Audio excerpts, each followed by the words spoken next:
Israeli Prime Minister Benjamin Netanyahu has directed the country ministers of finance, defense and national security to expand the prison space in Israel to accommodate more inmates expected to be taken from Gaza, Judea and Samaria. The Prime Minister issued the directive during the week while having inter-ministerial discussion on the issue of shortage of prison space for prisoners. The meeting reported by the Office of the Prime Minister indicated that Prime Minister Benjamin Netanyahu, at the Kaya in Tel Aviv, held an inter-ministerial security discussion on the issue of the shortage of prison space for security prisoners.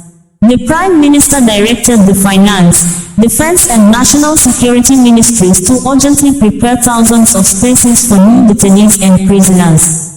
The directive was issued following a discussion during which the IDF and the ISA presented their assessment that during 2024, thousands of terrorists will be arrested in Gaza and in Judea and Samaria.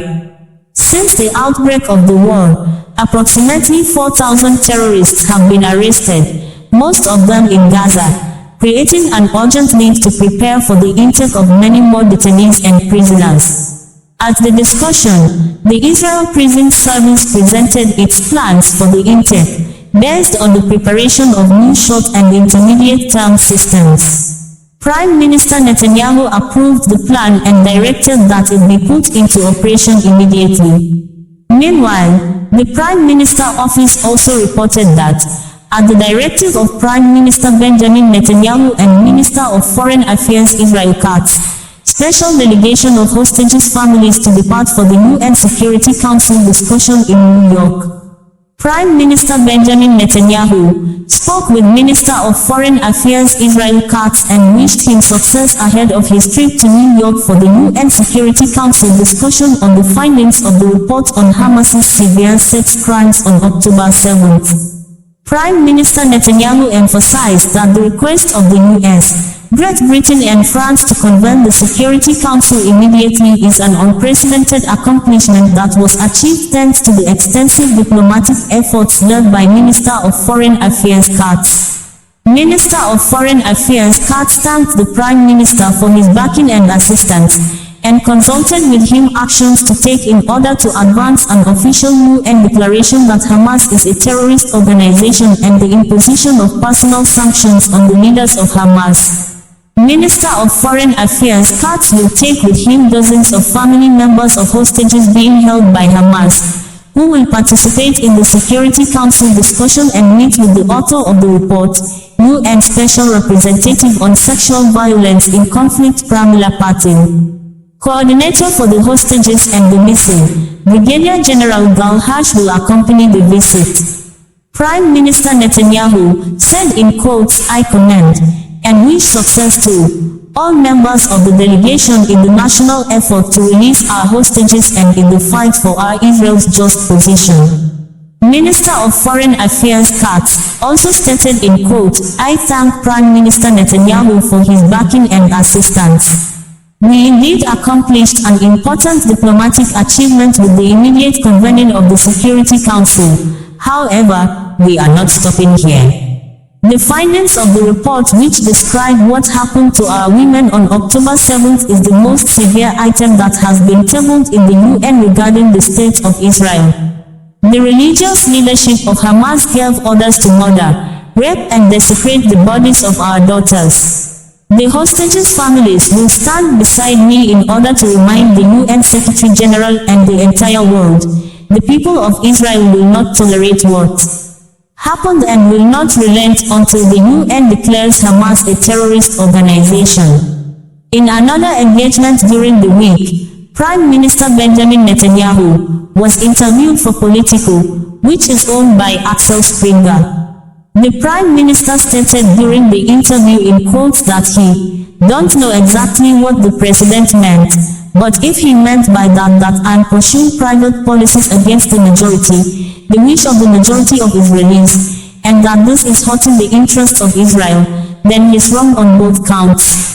Number 1. These are not my private policies only. They are policies supported by the overwhelming majority of the Israelis. They support the action that we're taking to destroy the remaining terrorist battalions of Hamas. They say that once we destroy the Hamas, the last thing we should do is put in Gaza, in charge of Gaza, the Palestinian Authority that educates its children towards terrorism and pays for terrorism.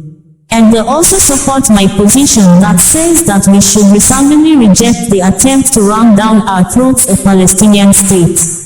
That is something that they agree on. And it's something that I think is also for the interests of Israel, because the majority of Israelis understand that if we don't do this, what we'll have is a repetition of the October 7th massacre, which is bad for Israel, bad for the Palestinians, bad for the future of peace in the Middle East.